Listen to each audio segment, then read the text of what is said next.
It's another win for Scotty Scheffler and 5 in a row for Nelly Korda. Welcome to another Monday Night Live here at Precision Golf in West Byfleet. In the UK, if you're joining us from further afield, welcome. Simon and I, as usual, doing our thing. Any questions you may have on golf coaching, fire them over to myself, and anything club fitting. What a weekend of golf, another barnstormer, right? Power couple. Scotty's got another jacket and Nelly's got more cash. I mean, Scotty, I think he could loan money to countries now, couldn't he? The amount I mean, I thought he was tired, emotionally drained, head not in the game, and he's still 3 shots better than everyone else, or 4, or however many he finished this morning. Unbelievable. Almost becoming an inevitability about Scotty's performances now when he's going out on the golf course, even after a slow start on Thursday, over par early in the week. But he talked about patience in his press conference today and waiting for him to get hot, which he did in the end. Mediocre round on Friday, but then Saturday he went super low. That's the kind of depth of confidence that he's got at the moment with his game. I mean, how can you not? I mean, you've become 5 tournaments, 4 wins in a second. I mean, you just must think you're unbeatable. I remember Monty saying about when he was winning the Order of Merit, he'd stand at the back of the range and look at the others and go, well, they don't have a chance if I play the way half the way I know I can. To have that, you say the patience comes because you just know how good you are. So you go, well, it's going to come to me if I just stick around.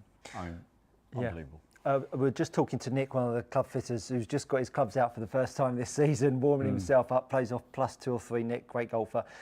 He was just talking about how well Scotty has played this year and how convincing he has been under pressure, but also how easy it makes it look. And I think when you've got a golf swing that is very much his own, doesn't really faff around. The only thing, and I fired a text over to Nick Doherty last year at the Masters, and I said Scotty Scheffler was on the range with a grip guide, and it was very interesting to see the face orientation change in Scotty's top of backswing position. Wrist angle's no different, but grip face angle has got stronger. Again, very much his own technique, and there's a lot to be said for that.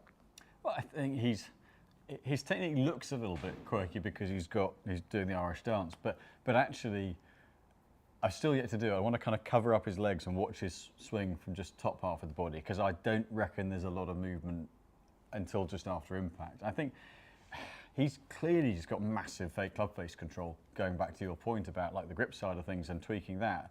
He's not manipulating it through, or if he is, it's because he wants to and he's trying to hit a shot type. And I think the shot that I saw that most with was his pitching at Augusta and the shot into 9, where just that club face just stayed so online. And we kind of think, well, how is he that good? Well, that's why he's that good. He's that in control.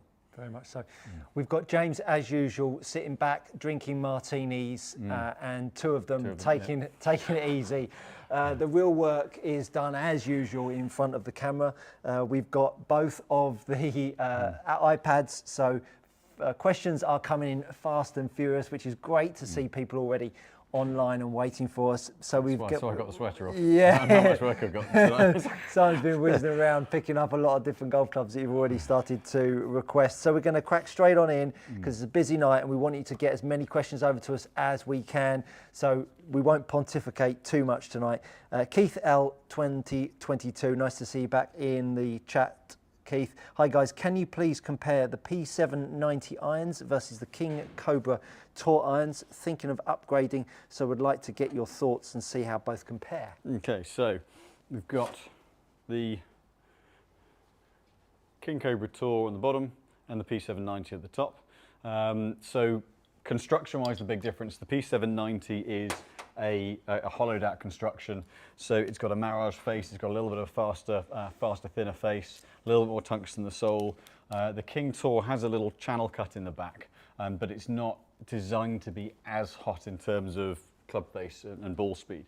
So the King Tour, softer head, softer frame, forged frame. That's going to sound and feel a little bit softer straight away. That's going to be one difference. But they should, I've already checked, lofts are the same. They should create some different ball flights. So, first swing. Good. That didn't feel too painful. Right. So this is the King Tour first. So really nice, forged frame, soft sound. The polymer in the back helps to dampen that sound down. Very traditional, clean looking club head. For that swing, yeah, I'm not going to beat that one, I'll just do one.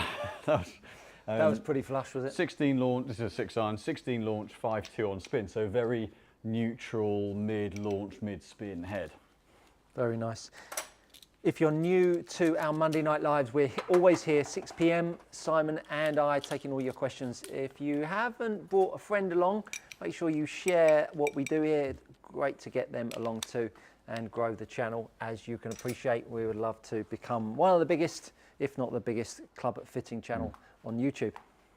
So P790, cast frame, there's elements of the forge, but cast frame, more tungsten in the toe and the heel. That's to generate a little bit more stability off centre. Will sound and feel clickier. So very, very different note off the face. And so what we can see here is smash factor ball speed's a little bit stronger. It's gone 10 yards, 9 yards further. So spins 700-800 revs less. So the construction of the head keeps it a little bit launched, but reduces spin, adds a little bit of ball speed. So from a distance point of view, the P790 is stronger and a hair more forgiving. But if you're kind of lower spin or looking for control, King Tour and will feel softer. Very good. Hopefully that helps you out, Keith, with that feedback. Bammer number 1, Simon, good evening, and good evening to you too. Bammer, leave me out, don't worry about that, that's fine. Just joking. Would love to hear if there are any gapping issues with the Srixon Mark II 5-7-iron set. Love the show, keep up the great work. The ZX5s or the ZX7s? It doesn't say, it's a Srixon Mark. The Mark IIs. Mark IIs. I mean, the only gapping issues you're going to get is if you don't consider what the pitch wedge loft is. I'm assuming down the bottom into the wedges. I'm assuming you mean there. The two heads, the ZX7s continue the construction with a bit of tungsten in the sole, so there's no extra speed off the face to worry about with those. And ZX5s, there's a progression of face tech through. The only possible bit is they're quite low spin. So if you're not a high spinner of the ball, then the short irons might get bigger gaps and then bunch up at the top end if the spin's too low for you. So that's possibly where one thing can happen. Very good. We'll take one more on this side and we'll go over to my channel. Horse Racing Legends, love to have you back. Horse Racing Legend. Hi folks, could you hit a Fujikura Axion 105S in a Callaway UT and compare it with a Nippon Modus 3 130? Quite a big difference in weight there in those two. Yeah, big difference in weight. You asked about the UT. We don't have those two, particularly the Nippon, the Modus 130 in a utility iron. So I will compare them, but it will be one of our 6-iron heads, but it'll still give the comparison. Right. Yeah, so as Stuart said there, you know, the Axiom incorporating some of the Fujikura's Velocore technology. So that's really about stabilizing the shaft, reducing the ovaling, making it better off-center without making it just harsh. But at 105 grams, relatively light. I guess from an iron shaft, I guess you call it mid-weight really. Iron shafts go from 40 grams to 140, so they do sit right there in the middle, but very, very stable in the tip. So actually for a 105 gram shaft, relatively tip balanced for a composite, but as we can see relative to the other data we had, you know, the head keeps a bit of spin on, but the shaft really stable, really tight. Better if you're looking to generate maybe a little bit of speed and wanting a bit of help, not being too heavy. That, if you've got deep pockets, the Axioms, very good shaft there because they're quite a dear shaft, but very good quality. The Modus 130, now there are a few things that are slightly different here. Obviously you've got 25 grams, well 20 grams more weight because they actually weigh 125 grams. But the balance point is higher up, ironically in the shaft and the steel, it's higher up in this one. The Axiom is more down the bottom. So they do swing very differently, different total weights, but the Modus is more evenly weighted, the Axiom is more weighted down the bottom. So I've got quite a bit more raw weight of shaft to deal with this. Designed to be stable in the midsection, softer tip, whereas the 105 and 120 Modus are stiff tip, softer here. And this is quite heavy for me to swing, so this will require 3 Weetabix. Yeah, so for me, where this is a little strong, I have to really fight to get that through, end up flicking it a bit. which has created higher launch, lower spin, but I had to hit it quite hard to get it through. So I probably generated, I'll just double check, a little bit more club speed. Yeah, mile an hour and a half more club speed because I had to work harder, but then distance is basically the same. So there are kind of reactions that every player will have to the different weights, good or bad, but the biggest differences are heavier, higher balance, lighter, heavier and stiffer in the tip. Very good. Matt Moore asks, Stuart, it's time to be cheeky. I'm going to ask 3 questions. At setup, does your spine angle increase with shorter clubs? For me, I prefer to see a fairly consistent relationship of spine angle. I always talk about the shaft and the spine being as close to 90 as possible at address. I don't promote standing taller for driver, standing more bent over for short irons. So that's the answer to that question. Because you've asked 3, I'm going to keep them short and concise, or else I'll be here all evening. Can you recommend the best app for doing swing analysis? For Mac, I can only give you insight on, I use Analyzer Golf. So that would be my recommendation. There are loads out there, but I don't use an app on my phone. As a golf coach, I don't think it looks very good if I'm showing clients their swings on my phone. I do it on a big plasma screen via my computer. Advice with playing from the rough. Grip the club a bit harder, pop the ball back in your stance and stand a little bit more open and take more loft than you think you need. Those would be 3 top tips for those. Get it out. Yeah, absolutely. Bammer number 1, Stuart, would you mind going over the tip to hit draws and fades? I must be missing something, still having trouble hitting the draw, thanks a million. So hitting a draw and a fade. The draw, very simple. Take the golf club up in front of you, close the face, take your normal grip, and then rotate the face back to straight. You'll feel your grip is a little bit on the strong side. Because you're now going to return the face more closed to the path, you then need to aim yourself down the right, depending on how much you've closed the face before putting the grip on. If you've done it a lot, you need to aim down the right a lot, and then all you simply do is make your usual swing, and you'll see the ball bend right to left in the air. If you then want to hit a fade, open the club face up, grip the club, turn the face back to where it was, depending on how much you've opened the face up. Will dictate how much you aim down the left, then make exactly the same swing, and then you'll see the ball fade to the right. That's the easiest way to play with a fade and a draw without having to do anything else other than just change the placement of the hands on the golf club. And that really isolates, in a nutshell, why grip is absolutely top of the pile, and that's why you see Scotty Scheffler working on his grip. That would be my advice. Nearly made a nice little heart on the screen. I know, it was beautiful, wasn't it? It was beautiful. Let's jump back over here onto the fitting channel. We have David Burton. Hi, Stuart and Simon. Looking forward to my lesson with Stuart at the end of May. Me too, David. Can you explain the left at the top of the backswing, making sure it's not cupped? I sometimes find myself cupped. Cupped is not a problem. The only thing that you will find a problem with being cupped is if you've got yourself a weak grip and then you cup the golf club, the face is going to be a long way open. If, however, you have a stronger grip where you have a bit of a cup in here to start with, you can still have a cup and the face is perfectly acceptable. So don't fight a cup. If you can't stop yourself from being cupped to the top, don't fight it. Just adjust your grip at the start and that will fix your slice if that's what you're trying to cure. I think that's what David said there. No, he's just fighting it being cupped. So don't fight it being cupped. If that's what you repeat, well, why would you want to change that? It's repeatable, it's consistent. So just change the hands on the golf club, still keep it cupped, the face will be stronger and you'll be hitting some beautiful draws. But you never said cup so much in your life. No, cupping.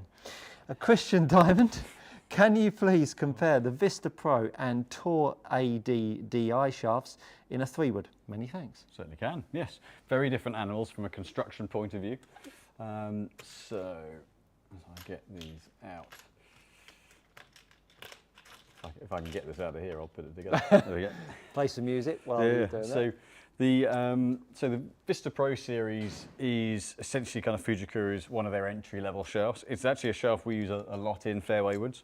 They've incorporated higher grade materials as they develop the shaft model over the years. It's on about its third or fourth iteration now. But kind of a mid-launch, mid-spin, just good entry, good value shaft, really good value shaft actually. But with a little bit of tip response. The DI, Graphite Designs, the Tour AD series, really top grade materials. A little bit softer in the middle, stiffer butt, stiffer tip, but structurally should play a little bit more stout. So in theory, purely in theory, the Tour AD should play a little bit lower spin. In theory. But that's purely theory.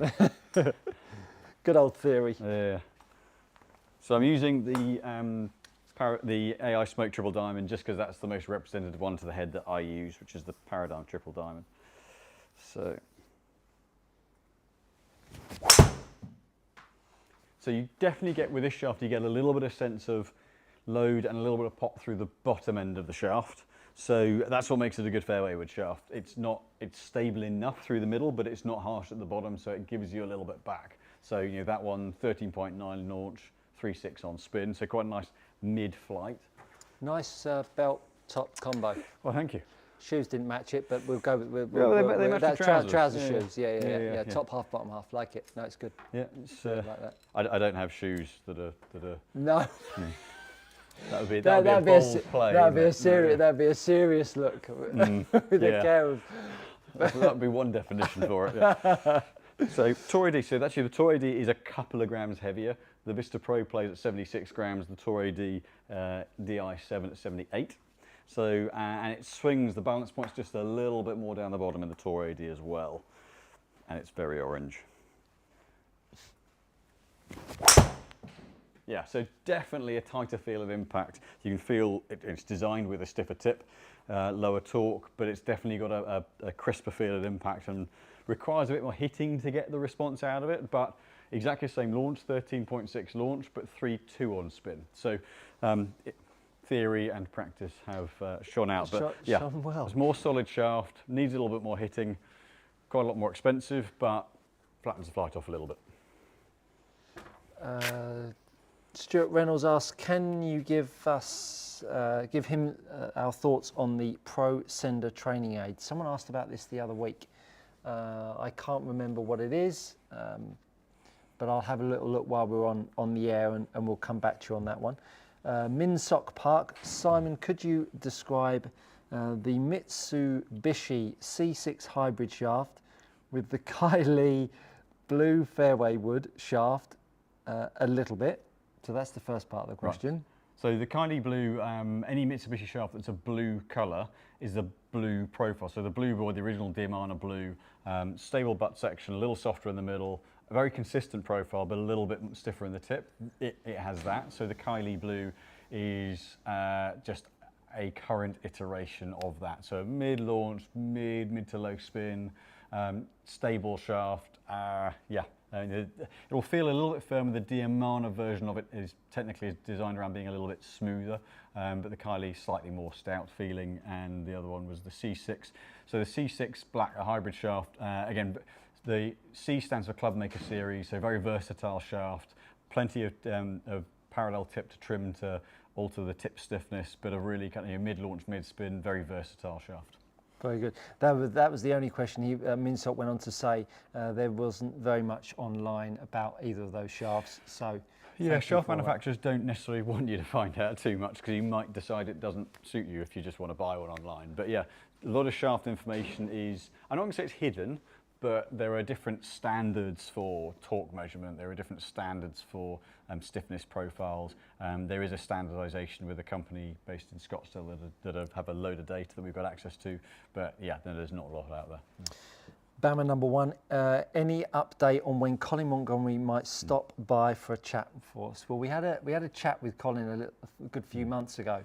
Busy time of the season for him coming in and going.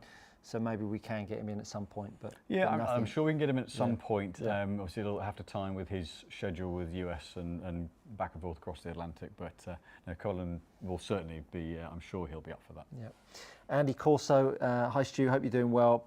Missing the content. Yeah, I've been a little bit puffed out by it all, if I'm not being honest. I've found it all a little bit hard work, so I've had to just take a little bit of a hiatus on that, but more content will be coming your way soon. MY, hi Stuart, would you recommend a more neutral grip for longer irons to help with flight for mid to low swing speed players? Absolutely. There's a tipping point where long irons become really prohibitive for flight and distance, and hybrids take over, and so swing speeds are absolutely dependent on whether you're going to enjoy a long iron. If you are a low swing speed guy or girl, absolutely a weaker grip to give you a little bit more loft, but you will be susceptible to a little bit more of a fade, light angles of attack. So if you are low swing speed, for my money, and interested to hear Simon's on this, I'd always push you down the hybrid route over a long iron. Yeah, I mean, it's not just about low swing speed. You have low swing speed and a high launch profile. So Stuart and I are the same, very, very similar numbers in terms of swing speed, but you hit a low ball, I hit a higher ball. So you play a hybrid where I play a driving iron. Yeah. So it's a, yes, at lower speed, launch angle's critical, but also depending on where your natural spin and launch profile are, one will suit you versus the other. And if you are a stronger gripper, you will be a lower spinner. If you're a weaker gripper, you will be a higher spinner, and that's where it kind of sits as well. MY goes on to ask, when testing on TrackMan, do you need to put anything on the club face? No, you don't.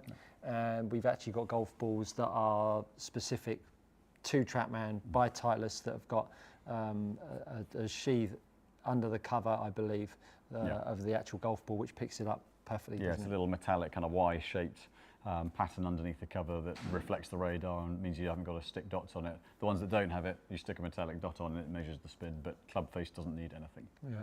Yeah. Jeff Berger asks, any tips for keeping posture through impact without overly stressing your back?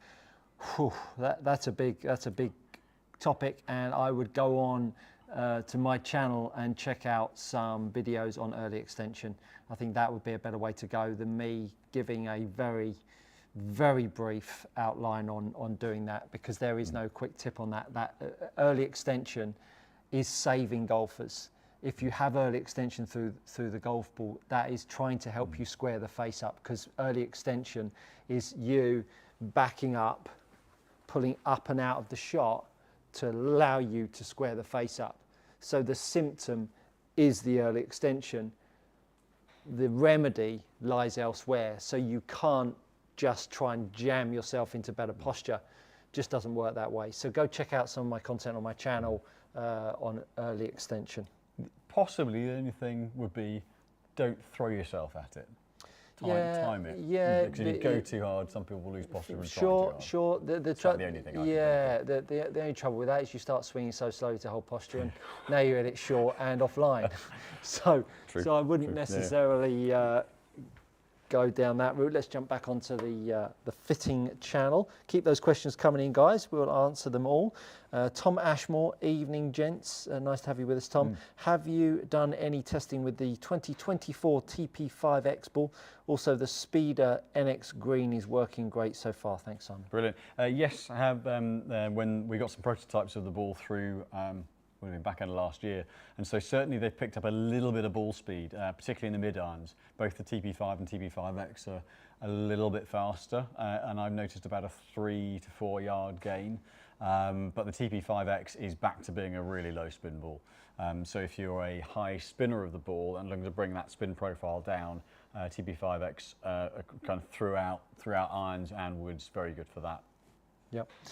Zimmer asks, any tips for tempo training? Yeah, use yourself a metronome. Start off at around 47 to 50 beats per second, and that will really give you a good start point.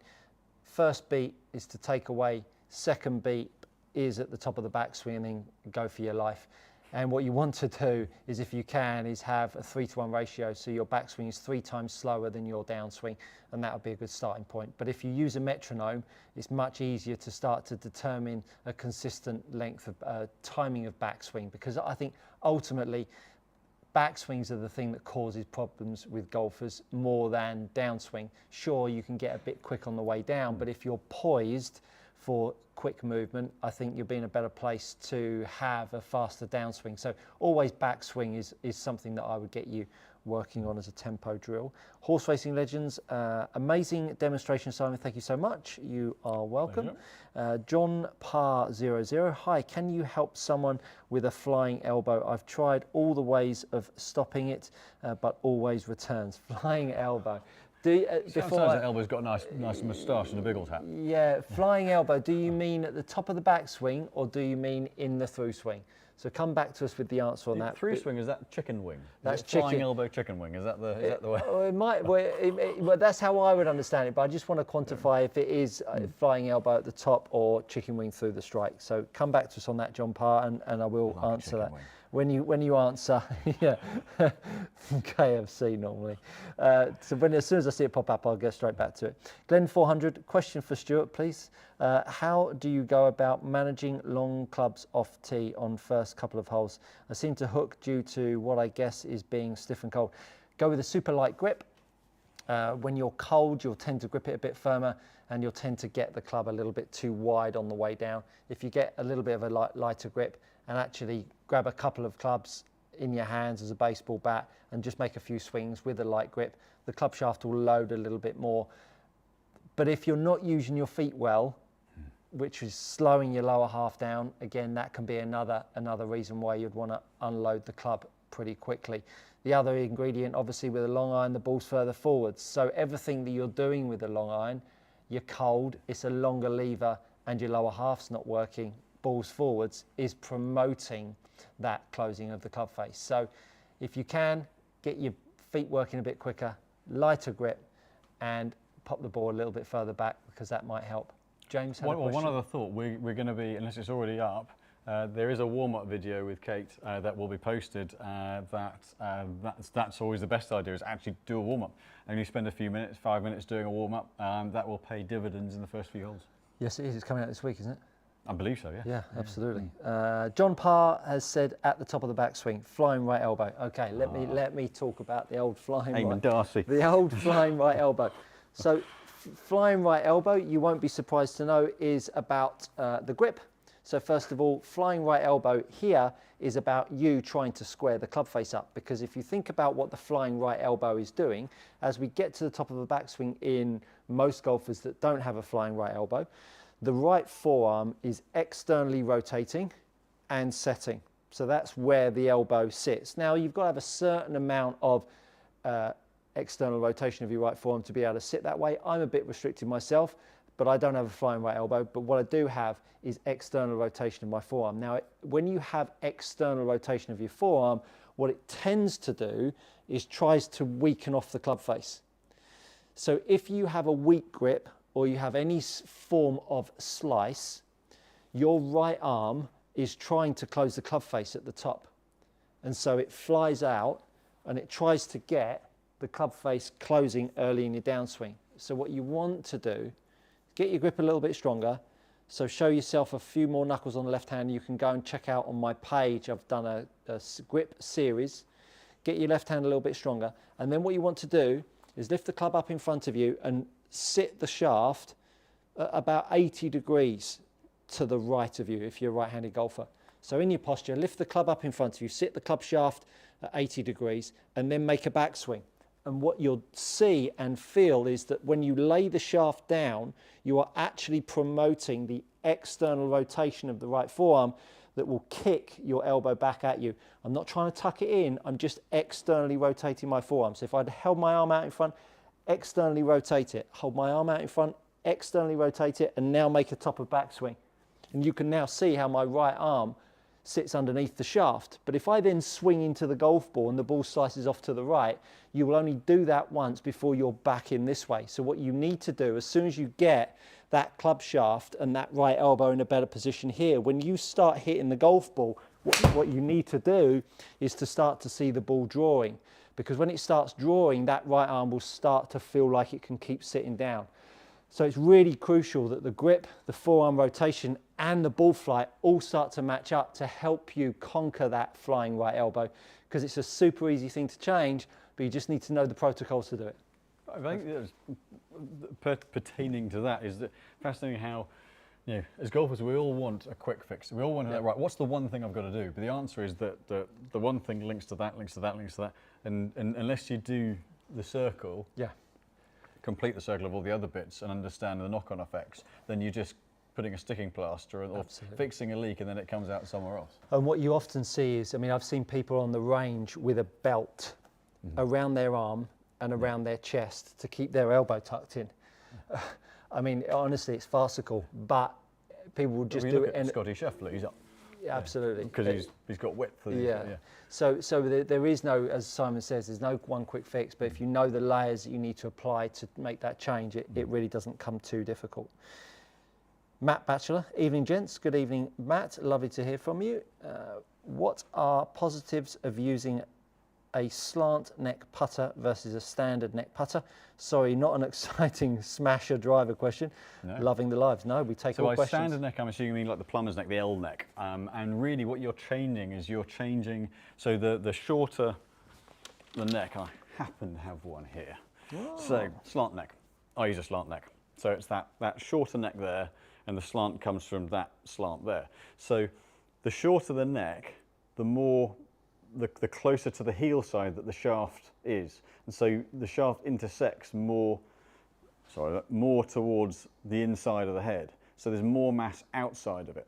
So the shorter that neck, the more, as you swing the putter back and through, the more effectively, when people talk about toe hang, like that, the more toe hang you get.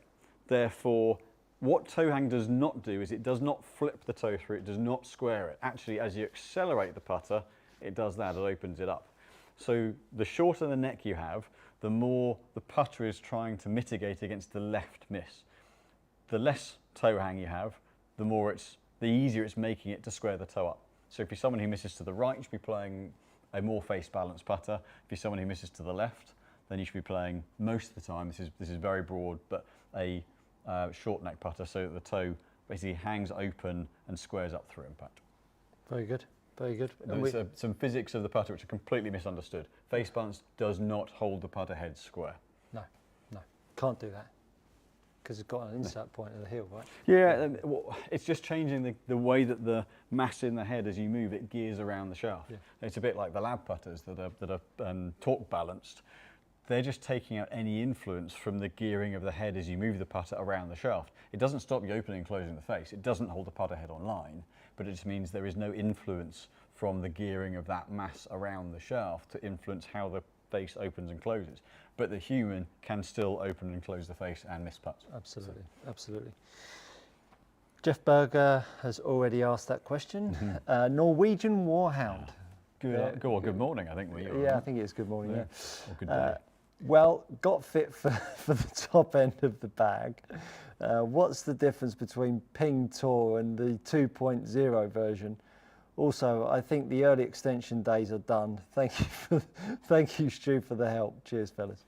So the 2.0, it's a second iteration of it. They're doing the black and the chrome. The chrome is a stiffer tip, lower spin, and the black is basically the same as they've done before. Got it. Okay. But they're both slightly higher balance shafts, but really quite stable, quite stiff through the handle end. Very good. Flip, not my son. Interesting handle. Hey, Stuart. Oh no, sorry, I've just skipped past Gary. Goodness me, how disgusting. Gary Satterfield, nice to see you. You definitely don't want to. No, don't skip Gary. Don't skip Gary. Hey guys, great stuff as usual. Thank you, Gary. Is it harder to bend a lower compression golf ball in the sky? No. It's easier. No. It makes no difference whatsoever. Spin, right? Yeah. Is the thing that makes balls bend. Yeah. That's it. It's a bit like people say, oh, forgiving head, you can't shape that as much. There's an impolite phrase and there's a polite phrase, and the polite phrase is complete tosh. If the face angle's shut to path, it's going, as a right-hander player, right to left. If the face angle's open, it's going left to right. And there isn't a golf ball or a club head that can stop it. Yep, absolutely. Flip, not my son. Hi, Stuart. I'm not very flexible, you and me both, and have very little depth at the top of my backswing. But on TrackMan, I swing too much inside out when trying to get more depth. I swing even more inside out. So I guess the question is, if I make my backswing flatter, how do I stop my golf swing being more inside out? So. After you've done this, I'm going to go very quickly back to that previous question once you've done that. Love it, love it. So, inside out. Let's talk about inside out. TrackMan is reading the head only. Hold on tight, folks, because this might get a little deep. TrackMan is only reading the head, and it's not reading the handle. So if I was to make that shaft stand more vertically, that club swinging straight is going to have less in to in than it would do if that handle was down. Because now when it's pitching around that axis, that club is swinging more in to in than when I pitch the shaft up, it's swinging much straighter. So the pitch of the shaft, which will directly correlate to how low and high your handle is, will start to tie in. So when someone has had a super elevated backswing, he'll tend to pitch the shaft quite vertically, and in most cases, in an effort to try to get himself to swing inside out, he'll push the handle out this way because the shaft is steep and the handle is pushing to the right. But as you can see, as I push the handle to the right, the club head tracks in. It's going to swing inside out, but the face is going to be wide open.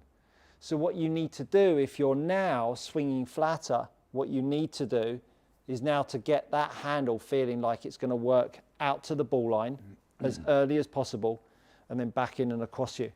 Because what you want to understand, I've done it many times on this show, is if the handle is tracking to the left, and I'll step back so you can see all that down the line, that handle is tracking to the left, but look how the club head is traveling to the right. And so if a golfer thinks that inside out comes from this direction with the handle, yes, the club head gets pulled inside, but it makes your face miles open. So when you make your arm plane flatter, you've then got to feel more over the top on the way down so that you can get the handle back out and back in as quickly as you possibly can.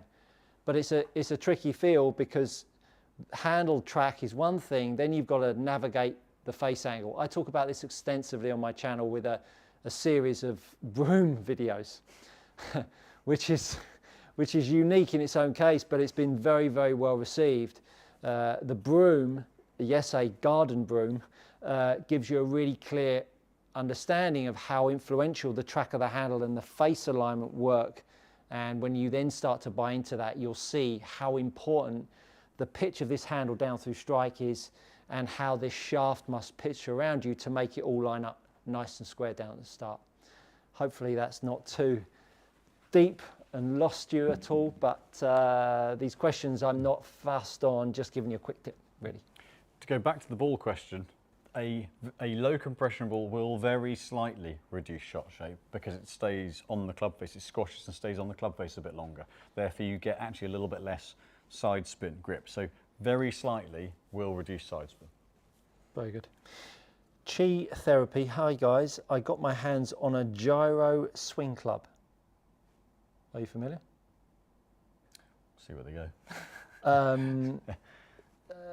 I know. Let me feel the. It lets me feel the opening and closing of the face in the swing. Is that true to your reality of feeling in the swing? I don't feel my face open and close. No, absolutely not. Do you? Other than like at impact and a reaction to, in terms of, it's a good question. I'd have to think about it, but it's like, what am I actually?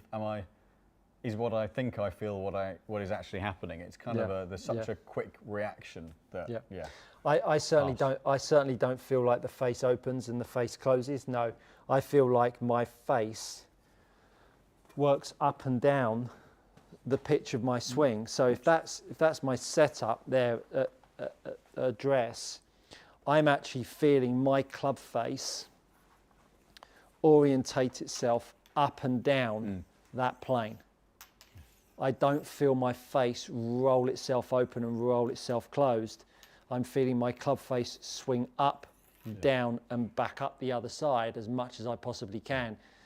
Inevitably there'll be some roll in there, but I'm definitely not feeling the face open and close in the way you're expressing. I'd say when my swing feels good, then it feels like the face stays on plane and all that. Yeah. Well, that's certainly what I'm trying to get as well. Trying to do, yeah, for sure.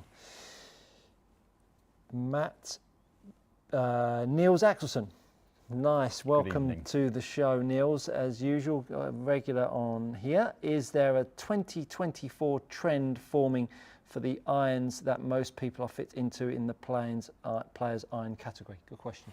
I think that there are just trends based on what heads are producing what flight patterns. So, for example, the Mizuno Pro 243 is a little bit lower spin than the 223 was. So, if you're looking for a slightly lower spin flight, there's that one, and the T150 is not too bad for that.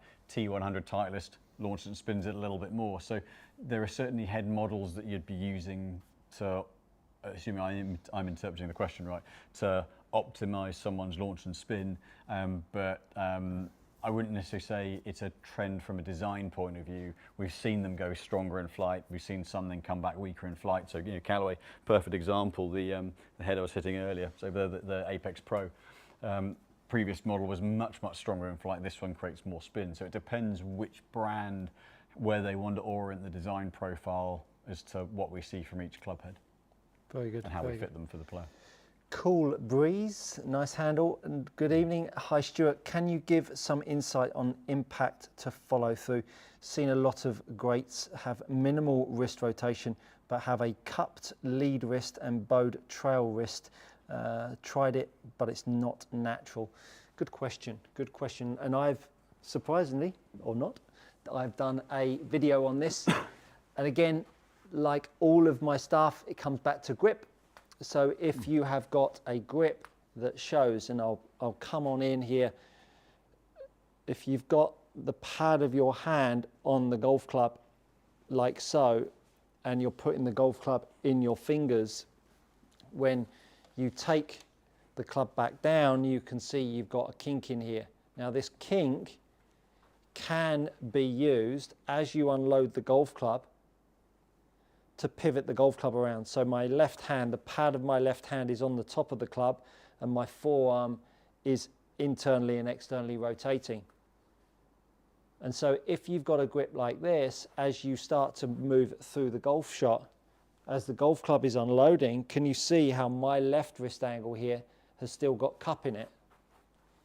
Still got cup. And if I've got cup here, it means my right wrist, the trail wrist, is going to be a little bit more bowed. Now, of course, if I had a grip that was weaker and I did exactly the same thing, look how wide open that face is. So when you see golfers with a strong grip, Matt Fitzpatrick, Scotty Scheffler going that way, and they have a release pattern that has got more cup in their left wrist on the other side, and we see more loft in the golf club, it's because it's working around their starting grip. So if you don't understand where that release pattern has come from, and that is at address, you're going to go down an alleyway that's going to make you worse for it, and it won't feel natural to you. But you also got to understand that that grip is then tied into how they move their body and how they move their arms and pitch the shaft of the golf club. So it's a multi-layered effect that a grip change will have either a positive or negative effect on you. And I have a real beef with people saying, change my grip, feels dreadful. Well, if you change your grip properly and in the right direction, it should take you no more than 12 shots.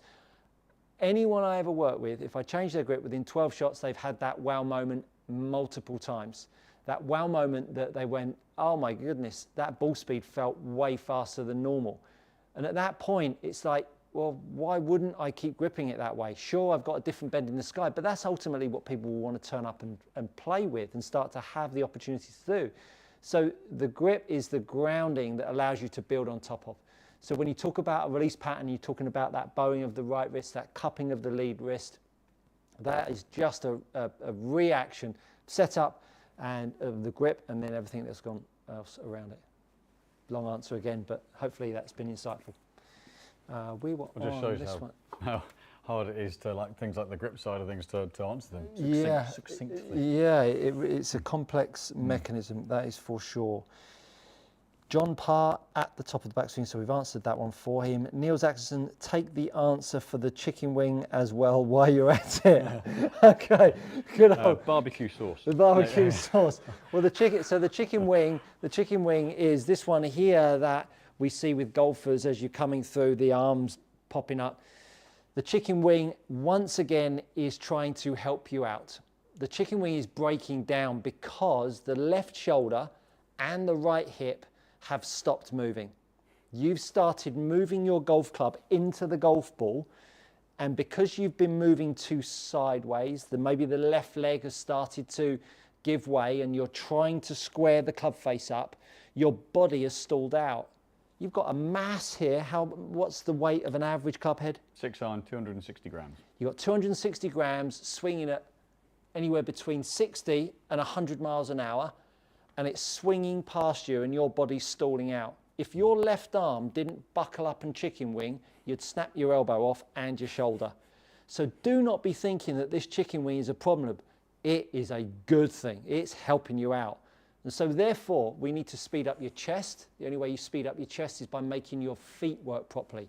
So what you need to do is start to use the ground a bit more, get that left leg a little bit longer in your downswing. So as you start to pull on the golf club, start to get that left leg longer. Feel like you can get that left hip tucked back inside yourself. And now all of a sudden, look how my right shoulder's moved around, and now I can get my arms longer here. And at that point, I can now start to get my arms longer post-strike. For heaven's sake, don't try and fix your arms. You need to fix your leg action first. If you then start to have a bend in the sky to the right, get the grip sorted, get the face right. It's so easy to change those long overdue swing ailments, but knowing the procedure. We always go, oh, I lift my head, oh, I early extend, oh, I overswing. And you always try to fix the thing that you're looking at, but rarely is the thing that you're looking at that needs fixing, it's something else elsewhere. So if you've got chicken wing, have a thigh and a drumstick as well. With some barbecue beans. With some barbecue beans. Like that, I came up with that. Yeah, it's very good. That's very good. Yeah, Quite proud of that one. Yeah, good. Got it at the same place you got the belt. Yeah. Yep. So John Parr says, thanks straight off to the range. You're welcome. Glen 400, nice one, guys. My open mind, do you do fittings for lab putters? We do. We've got the Mez and the Mez 1 Max upstairs. I say it's really looking at how the putter suits the person. There's always an element of stroke in there as well, and what are you doing? Aiming is a massive part of it, and what head style you aim straight. But yes, we certainly do. Very good. So I'm going to jump past. We've got quite a few golf swing questions coming over on the golf channel. I want, if we can, try to keep the fitting questions on the Precision Golf channel and the swing ones on there, just to keep it nice and even. But no stress if you do want to fire one over on the Precision Golf channel. Could you show, so Mike T, have a direction, yes, so sorry, Mike T, have a direction issue with 4 hybrid going straight right. No issue with other clubs. Any suggestions why that might be with his 4 hybrid? 4 hybrid, I mean, the hybrids can be kind of tricky creatures. I mean, something a hybrid could be a really, really, really small change. It could be like a gram on the head. It's likely to be a very, very small swing weight issue, I would say. So fractionally, could be both. One is it could be either, but more likely a little heavy, just getting a little bit behind and getting a little bit stuck. But a very, very fine light and head weight change is likely to fix that. And maybe a ball, nudge your ball half a roll forwards as well. That might help you square it up. This chap's handle is no thanks, like that. If I'm stuck playing shafts that are not stiff enough for me, is there anything in my swing I should be doing to compensate for this? Just swing slower, for example. So you've just coined one of the biggest misconceptions in golf, is that flex will take the ball offline. If that was the case, the world long driver guys wouldn't be using the equivalent of a soft regular flex. So the flex will not be the issue. If you're hitting it offline, it's because you and the club are getting out of sync. So you could use the stiffest shaft in the world, but if you and the club aren't working as a pair and you're losing the club head through impact or having to compensate, then the face is going to get offline. So what you must try not to do is to confuse flex with dispersion issue. It's going to be mass and balance point. Very good. James Young, hi guys, another great show. Thank you, James. Please can you compare the Apex CB versus the T100? Certainly can. While you're off and roaming around for that, come back over here.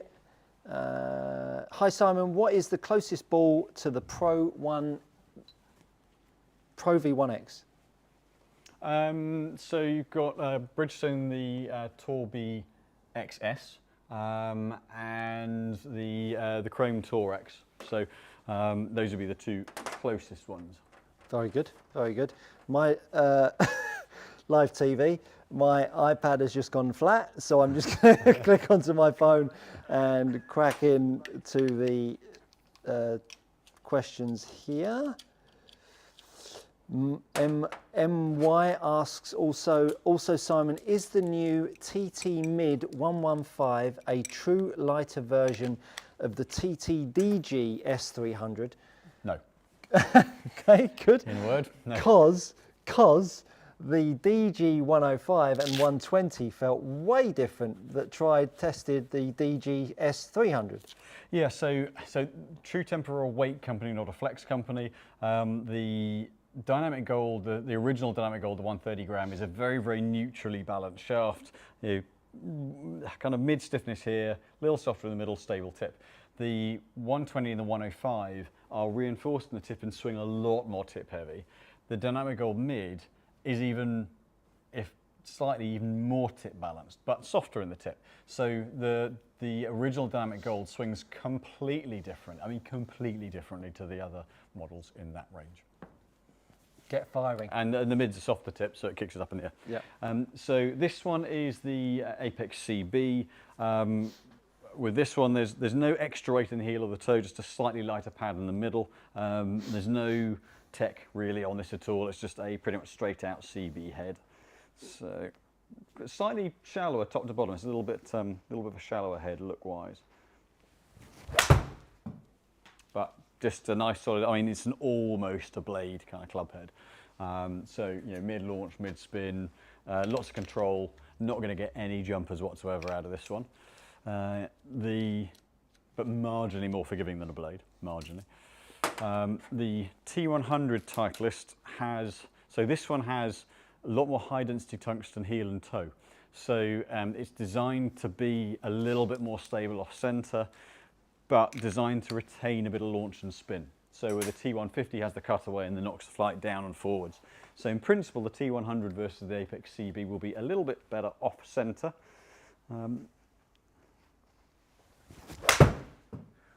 I've missed that so badly. So that's probably quite a good display of it. Let me do one more hit, because that was a rotter.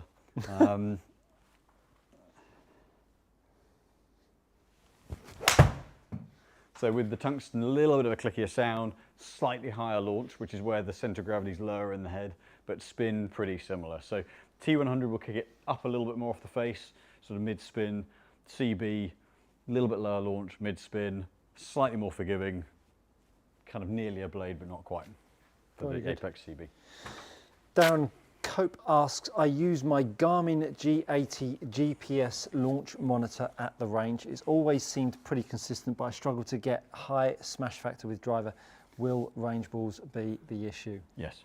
Range balls, I mean, so a friend of mine who has practiced and had lessons at the range, he can't get more than a 143, 144 efficiency. This is using the TrackMan numbers, whereas whenever he comes in here, he gets 1.5. So the range balls are nowhere near the construction of an aftermarket, a kind of top premium ball. You will get good amount less ball speed off them. Yeah, very good. Gary Satterfield, all the broom, what sweet memories. Yeah. That's what hooked me. Good times, good times. Bill James, hello chaps, I'm currently on Turkey tours, but how good will Costa Navarino be? Oh, it's getting, yeah, I mean, it's getting closer now. What are we, 3 weeks away? Yeah, 3 weeks, 3 weeks away. 3 weeks Goodness. away. Yeah. Yeah, can't wait. Can't wait. Yeah, I need to take the sun cream with me. Yeah, it's going to be a good week. Going to be a good week. Three teams. Yeah. Over 3 different golf courses. Great venue. A lot of practice, a lot of play, New competition. course, Olympic course. Olympic course. Yeah, I'm looking forward to playing that. We drove around that and it looked really, really when we exciting. did our recce trip, that was where we did. If anyone saw the videos from the first trip we did before we went out, there was a view down across the bay behind one of the par threes, and that's on the Olympic course. So yeah, we'll be off in 3 weeks' time, potentially looking at going maybe a hair earlier next year. Yep. So we'll be getting dates finalised for that soon. But if you're interested in 2025, let us know. We'll be probably, as soon as we get back, be getting the dates out for that. Yep, and we'll be taking your entries for that immediately. So if you do want to get involved in the 2025 Costa Navarino trip, do drop us a line. Flip, not my son. Hey Stuart, if you had to choose, would you prefer to have an on-plane shaft at the top or deep hands? I think you can have both. So yeah, I think you can have both. Scott Lydane, can you show me laying down the club at the top in relation to your elbow, forearm and wrist, and the difference in doing so regarding the driver and say a 6-iron? Wow, that's a deepie. Can you show me laying down the club at the top in relation to your elbow and right arm and wrist? So laying down the shaft can only be done if the club head is going, as you move the golf club back, is swinging over the top of the handle. So if the club head is swinging over the top of the handle and then you're moving the club down, that mass, the club head weight, is always going to try and fall this way. If you're someone that pulls the club head underneath the handle, as you lift the club head up, you tend to see the head weight trying to fall over. Now, there are exceptions. People do drop it on the way down. So actually what you tend to see is if you're making that kind of backswing, you're always making your right arm, as you get to the top of the backswing, you're always making your right arm externally rotate in transition, because your golf club handle is working in. So you can see how the club head is swinging over the top of the butt of the club. And as I now lift my handle up, you can see how the club head wants to fall this way. So if I was to now take out body rotation and just lift the golf club up in front of me, what I'm actually trying to do is getting the club head started by lifting up, and then what I'm trying to do is to get the handle to catch up with the head. And that's the feeling that you want with shaft laying down and forearm rotation at the top. Bear in mind that the more you lay the shaft down at the top, the more it will feel like the face is opening up to you. And so if your grip is weak and you start slicing it, you'll do it once and that will be it. So you better make sure that the grip is correct. If you start trying to do that and then start bowing your left wrist as well and then tucking your elbow in on the way down, you're going to be in a whole world of hurt. So just fix your grip and then start to work on that little drill on the way up. And I can't remember if there was any more parts to that. After listening to that, I think you need to lie down. Yeah, I know. It's been some deep ones tonight. Any other questions over on the PG channel? There is Sam J. Can you touch on how the lead foot works in using ground forces in the driver swing? When I can get my lead foot to use ground forces, my driver is significantly better, but can't do it consistently. So let me just grab this. This is a lie mat. Lie mat. So if you were to put one under your lead foot and you were to make a downswing, and as you pull, what you would see is you'd see the board pushing out in front. So that's the direction of force that I'm putting into my lead foot as I pull on the golf club. So as you can see, it's pushing forwards and slightly diagonally. The reason why it's slightly diagonally is because my pelvis is turned, and so the force is going off in a diagonal direction. But in doing that, it's then driving my left hip back. So as I'm pushing back, it's driving my left hip back. It's also trying to pull my left shoulder down and around. The left shoulder is a key component to that left foot, because if your left shoulder tries to rise up as your left hip is trying to push back, what you'll end up with is an opportunity to start to get a little bit disconnected with where the handle track is, where the shoulder's going and the hip. I've actually done a very popular video. I had over 100,000 views on just the left shoulder movement, so do go over and check that out. But the left foot really opens up your body, but you better make sure that what you're doing above your belt line is going to enable that to be effective. Make sure the ball is a long way forwards. Make sure your left shoulder is working appropriately via that video. But that lie mat there gives you a real clear indication of where I'm pushing the force.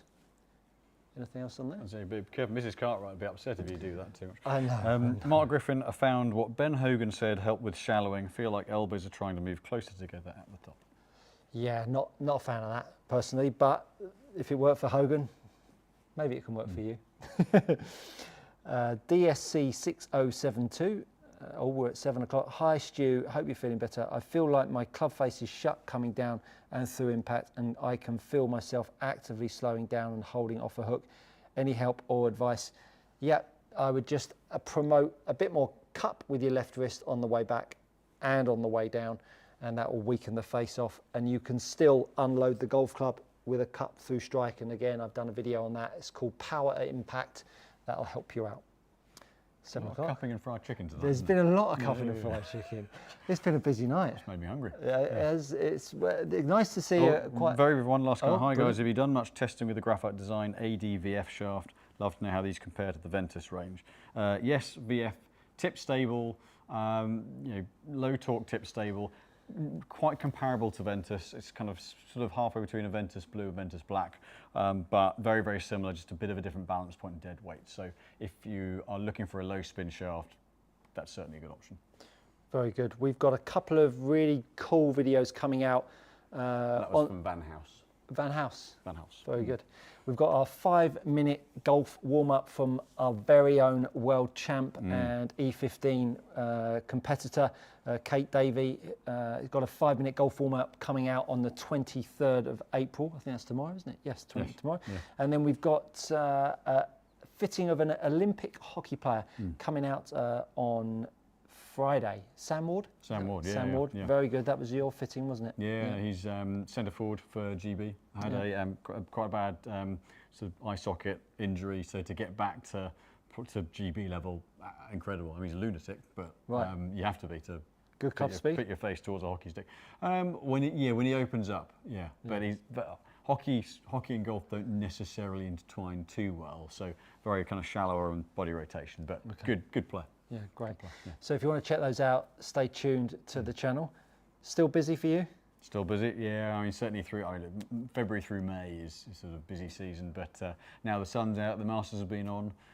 It's just about getting warm. I think it's an exciting time of the golf season, really. So yeah. Very much so. Well, we hope all of you at home have enjoyed this evening and are playing lots of golf and getting ready for a really exciting season. I'm not going to be here next week. I'm away. But Simon will be here, and I no doubt have Matt the Beast or one of the other guys. I will be. I hope he's watching, because now he knows. Yeah, exactly. So we wish you all a great week of golf, and thank you so much for watching. From Simon and I, see you next time.